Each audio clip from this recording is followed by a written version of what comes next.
Wyoming Territory, August 1877. The smell hit him first: smoke, damp dirt, and something sour underneath. Quentin Lovell reined in his mare, his sharp eyes narrowing on the slant-roofed structure ahead, half sunk into the hill. It was barely a cabin. More like a dugout with a few scraps of timber clinging to the front. The door hung crooked, and no chimney smoke rose into the summer sky. He dismounted, boots crunching dry grass as he approached. He was not planning to stop long, just enough to water his horse and maybe ask directions. But when he nudged the door open, his breath caught. A woman lay on her side on the dirt floor, one arm curled around a small bundle, the other stretched toward another. Two babies, twins no more than a few months old, nestled close to her. She was asleep, but not peacefully. Her brow twisted, lips cracked, hair damp with sweat. The babies were quiet, too quiet. "Ma'am," she jerked awake, eyes wide, arms tightening around the infants. Her voice came hoarse, raw. "Do not touch them." "I will not," Quentin said quickly, raising both hands, "just passing through." "My name is Quentin Lovell. I saw the place looked rough, wanted to be sure someone was alive in here." She sat up slowly, her back stiff. The babies whimpered at her movement. One gave a weak cry. She hushed them, murmuring something under her breath. Her face was drawn, cheeks hollow. She looked young, maybe 23, 24. "I am Odessa Pearce," she said, her voice steadier now. "These are my sons, Nathaniel and Nolan." Quentin glanced around the dugout. No food, no fire, no cradle, just a threadbare quilt and a broken chair. "Where is their father?" Odessa's mouth pulled tight. "Gone, left the morning after they were born, took the mule, never came back." He nodded once. "You got anyone else?" No. Silence filled the dugout. Quentin looked down at the babies. Their legs were thin, their cheeks sunken. Odessa's blouse was stained, her hands trembling as she rocked them. "You feeding them?" "I try." Her voice cracked. "I am too dry most days. I boil grass when I can find it, or chew corn husks and spit it in their mouths." Quentin swallowed hard. "How long since you ate?" She stared at the dirt floor. 3 days. He stepped back out without another word, went to his saddlebag and pulled out the half loaf of bread and strip of salted pork he had. When he returned, she looked up at him like he was holding gold. "Eat," he said, crouching. "Slow, you will make yourself sick if you do it too fast." Odessa took the bread with both hands. He watched her chew, tears spilling over her lashes. She tore a piece off and dipped it in a tin cup of water from his canteen to soften it for one of the boys. "Why are you alone out here?" he asked. "My father died last winter. My husband said we would start new here, had a claim. Turned out the land was worthless, he could not handle it." She looked away. "He said he was going for help. That was 5 months ago." Quentin looked around the dugout again. No one deserved to live like this. "Especially not with 2 newborns. You cannot stay here." "I do not have a choice." "Yes, you do," he said. "You come with me." She blinked, bread forgotten in her hand. "What? I got a cabin west of here. It is not much, but it has a roof and 4 walls, a bed, food. I will not touch you. I will not ask anything of you, but those babies will not last another week here." Odessa looked down at her sons. Nathaniel was weakly trying to suck on her wrist. Nolan's eyes barely opened. "You do not even know me." "I know enough," he said. "You are trying." "That is more than most do." She looked at him for a long time, then said, "Let me wrap them." Quentin helped gather what little there was. She had no real clothes for the boys, just scraps of flannel and a few pinned cloths. He tucked them into his saddlebag, careful not to jostle them too much. Odessa rode side saddle behind him, both babies cradled tight against her chest. They rode for nearly 2 hours through sunburned grassland and scattered pine, until his cabin came into view, small but solid, with smoke curling from the chimney and a corral out back. Odessa stared at it like she had forgotten what a real house looked like. Inside, it was cool and shaded. He led her to the single bed in the corner. Clean linens, soft mattress. She hesitated, then knelt and laid the babies down. She stared at them, then at the floor. "I should sleep there." Quentin shook his head. "You have been sleeping on dirt. Let us try a bed tonight." Her eyes filled again. She touched the pillow like it was something holy. "I will take the floor," he said. "You and the boys take the bed." She nodded, silent. That night, he lay on a wool blanket near the hearth, watching the candle flicker low. Odessa curled beside her sons, breathing soft and even. For the first time since he had seen her, color was returning to her cheeks. He did not know what had made him stop at that dugout. But as he watched her reach out in her sleep to tuck a hand over each baby's back, he knew he would do it again. Every time, he did not know it yet, but Quentin Lovell had just fallen in love. The day came in slow, pale light. Quentin had risen before the sun, careful not to wake the bundled figures in the bed. The floorboards creaked beneath his boots as he moved, but Odessa and the boys didn't stir. He stepped outside into the cool hush of morning, the grass still damp beneath his soles. By the time he returned, arms full of firewood and his shirt damp with sweat, Odessa was sitting upright, her hair braided back, the babies nursing quietly beneath a blanket. She didn't say anything when he came in, but her eyes followed him, steady and clear. "You can use the basin over there," he said, nodding toward the corner table where a clean cloth and a pitcher of water sat. "There's soap too, lie, not gentle, but it scrubs." "I'll be careful," she said, her voice low but stronger than the day before. He stoked the hearth and set coffee to boil, then brought in the tin pail from the spring.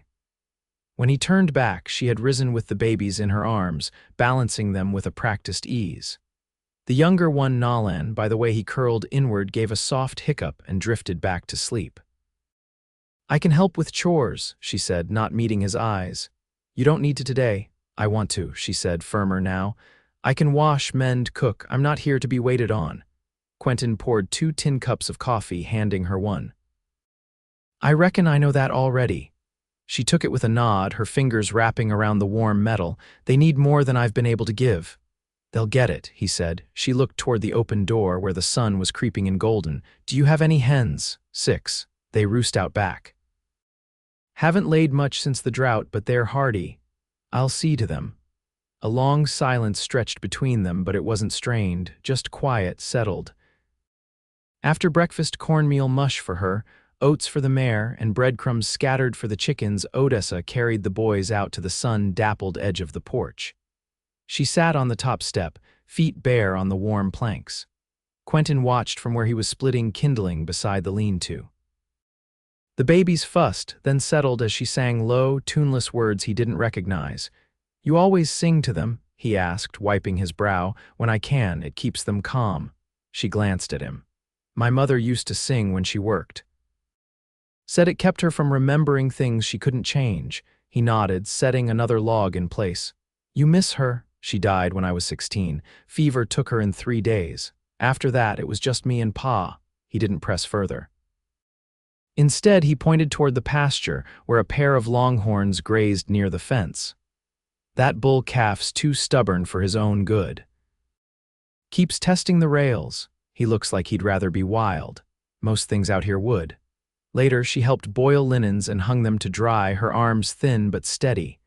Quentin saw the way she shifted her weight, careful not to jostle her healing hips. Twin bearing left its mark.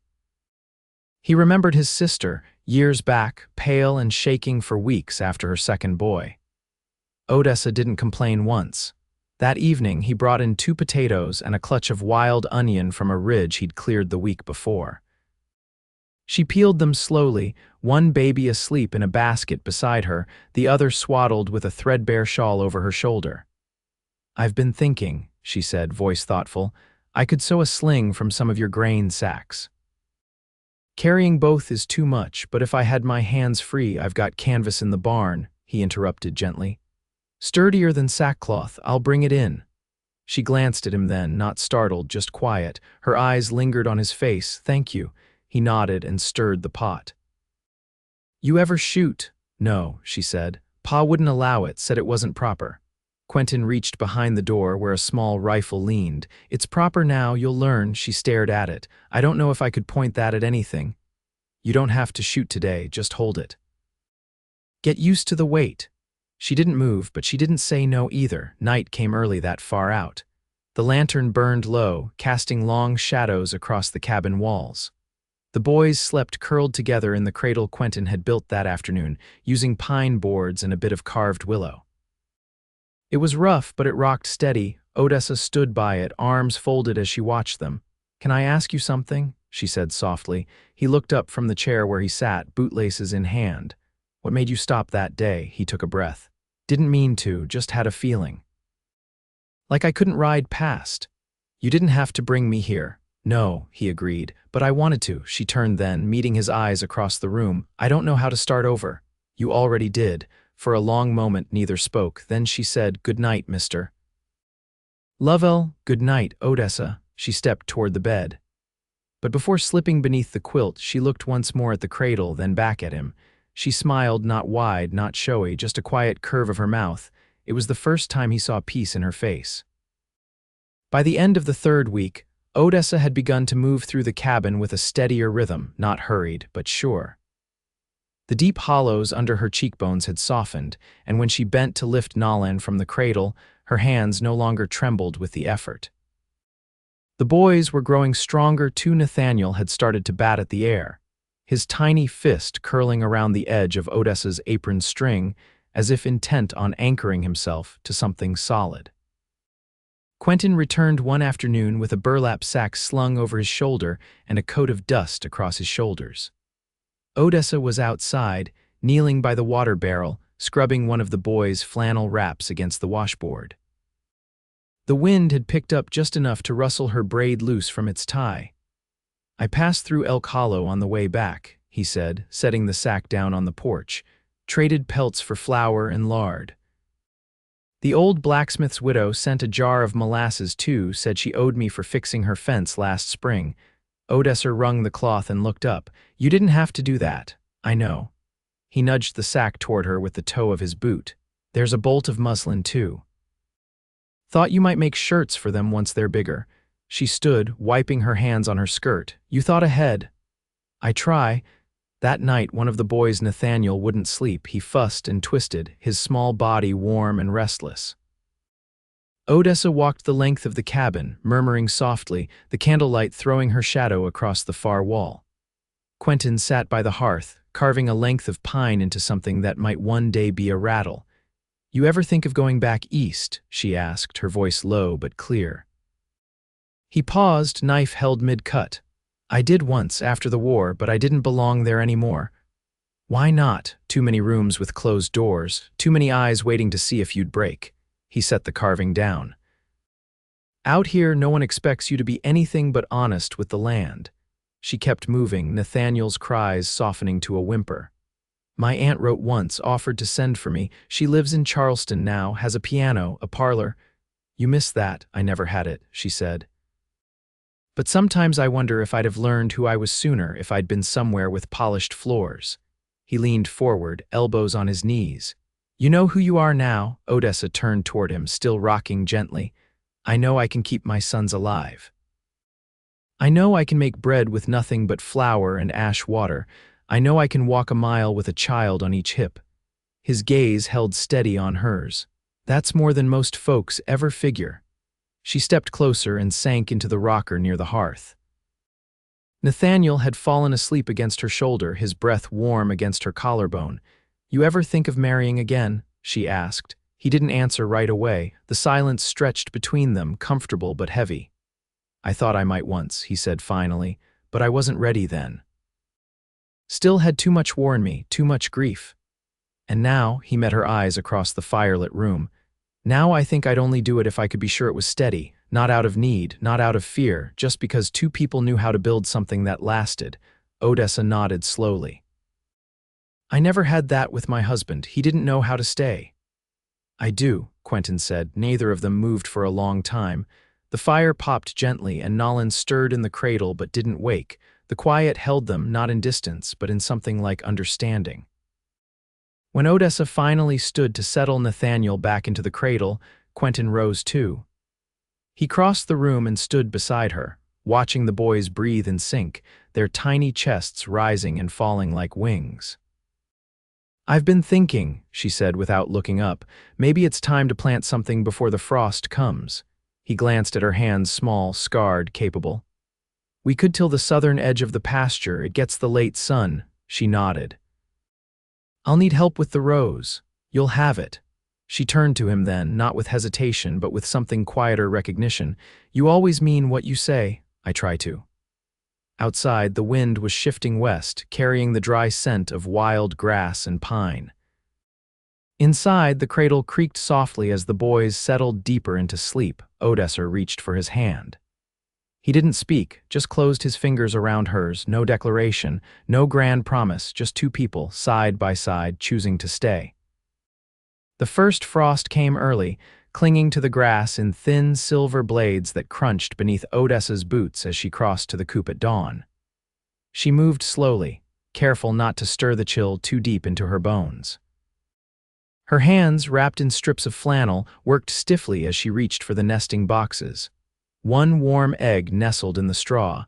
She carried it back into the cabin like it was something sacred. Quentin had already lit the hearth. The room smelled of boiling oats and the faint tang of wood smoke. He was hunched over the cradle, adjusting a blanket that had slipped from Nolan's legs. Odessa placed the egg on the counter and rubbed her hands together by the fire. "You ever keep bees?" she asked, not looking up. He turned toward her, surprised. "No." "Why? There's a hollow stump past the ridge. I saw bees going in and out of it yesterday. Might be wild honey inside." He wiped his palms on a dishcloth. "You thinking of robbing it? If we're careful, smoke them first. I did it once with my father years ago." "We could use the sweetness come winter." He nodded slowly. "We'll go tomorrow." After the noon lights warmed them, she stepped closer to the fire, flexing her fingers. "Do you still feel it? The war, I mean." Quentin didn't answer right away. He stirred the oats, then set the spoon aside. "Mostly in quiet moments, when everything's still, that's when it comes back, the waiting, the noise right before it started." Odessa's gaze stayed on the flames. "I never saw battle, but I used to dream of it when word reached us. I imagined the smoke, the noise, the men coming home bent in ways they hadn't been before. My mother said I had too much imagination for a girl." "You were listening," Quentin said. "That's different." "Maybe." She pulled her shawl tighter, "but I always wondered what it did to a man. What it leaves behind." He looked over his shoulder at her, his expression unreadable. "It leaves silence, mostly," he said, "and a need for things that don't vanish when night comes." Odessa turned toward the cradle. Nathaniel had stirred, his lips puckering in sleep. She reached down and touched the back of his neck, then straightened. "I mended the hem on your coat," she said. "It was tearing along the back seam. I noticed. Thank you." She hesitated, then lifted her chin. "I've been thinking about staying. You already are." "No, I mean. Not just for now, for good." He set his mug down. "You sure?" "I am, but if I do, I want to make something of it, not just survive." He stepped closer, his boots soft against the worn floorboards. "I've got lumber enough for a second room. Been meaning to build it, just never had cause." Her eyes met his, steady. "You do now." That afternoon, while the boys napped, Quentin marked the posts for the frame. Odessa sat nearby on a stool, mending a pair of tiny socks with careful stitches. The wind had picked up, whistling through the chinks in the boards, and she paused to listen. "My husband never built anything, not even a fence," she said. "He talked about it, but he never followed through." Quentin didn't look up. "Some men are all talk. Were you ever one of them?" she asked. He set down the auger and turned toward her. "Used to be. For a while I thought words were enough, but they never held up when storms came." Odessa folded the sock and set it aside. "Then I guess I'm glad you changed." Evening brought cold sharper than before. Quentin built the fire higher, and Odessa tucked both boys into a shared blanket and set them in the cradle. She stood by the window as the last light faded, arms crossed, watching the trees bend under the wind. "You know," she said, "I never expected to feel safe again. Not really. Not like this." He stepped up beside her, close but not touching. "Safe doesn't mean it'll always be easy." "I know," she said, "but I'll take hard and honest over easy and hollow." They stood there a moment, the fire crackling behind them, the night pressing close beyond the glass. Then, without a word, Quentin reached out and touched her hand. She didn't pull away, her fingers slid into his, and for the first time they stood not as strangers sharing space, but as two people building something together. There was no need to say it, they had already begun. The stump was heavier than it looked, the core hollowed by time and bees, and when Quentin cracked it open with a wedge and mallet, the honeycomb spilled like folded parchment, thick with gold. Odessa sat a few paces back with the boys swaddled in a sling across her front. a shallow pan ready. Smoke from the smoldering rag curled slow between them, keeping the bees sluggish. She reached out and caught a dripping piece as Quentin snapped it free from the wood. "It's warm," she said, surprised. He nodded, breath puffing in the cool air. "Sun heats the stump through the day. Keeps it soft." They worked until the shadows lengthened, the pan filled with comb, sticky and fragrant. Quentin tied it in oilcloth and tucked it in his saddlebag, brushing a smear from Odessa's wrist with his thumb. She glanced at him, not startled, just watching. "You always this patient?" she asked. "Only when I know it'll matter." That night, they boiled water over the hearth and strained the honey into glass jars he'd traded for the week before. Odessa tucked the boys into their cradle early, worn out from the walk, and stood barefoot beside the fire while the last of the syrup cooled. "I've been thinking about the room," she said. "We could carve a small box into the wall for their things. Keep their clothes off the floor." "I can do that," she hesitated. "And maybe build a bench near the window. I like the light there." He looked over at her. "You want to help shape it?" "I want to make it ours." The words settled between them, quiet and solid. Later, she waited until he'd banked the fire and the cabin had gone still. The boys slept deep, their breathing soft and even. Odessa stood near the bed, her braid loose down her back, and said, "You've never asked for anything." "I told you I wouldn't. I know. But I want to give something." She stepped forward, placing her hand against his chest. He covered it with his own, slow and careful. "You sure?" he asked. She nodded. "I've been sure for weeks." They lay together that night without hurry, the kind of closeness that didn't need to erase anything, just carry it forward. Odessa moved with quiet confidence, and Quentin met her with gentleness that came from knowing what not to say. When she fell asleep with her cheek against his shoulder, he stayed awake a long time, listening to the wind move through the pines outside and feeling something in him ease that hadn't since the war. The first snow came 2 days later. Thick flakes drifted down in the stillness, coating the pasture and roof in white. Odessa stood at the doorway, the boys bundled in her arms, watching it fall. "We'll need to dig out the root cellar," she said. "I can do that this afternoon." "I'll help," she replied. "I'm not made for sitting still," he laughed softly. "I've noticed." By the end of the week, the second room stood framed, the walls rough but steady. Odessa hung a strip of muslin at the doorway, and Quentin set the cradle inside along with the bench she'd asked for. She lined it with a folded quilt and 2 small wooden toys he'd carved without her knowing, a horse and a bird. The night they moved the boys into the new room, Odessa stood in the doorway a long time, her hand resting on the frame. "You built this with your hands," she said. "So did you?" She turned to him, eyes shining. "I never thought I'd have a place that was mine." "You do now." Spring came slow and wet. The creek behind the pasture swelled with melt and the soil turned rich and dark. Odessa planted beans and squash while Quentin repaired the fence line.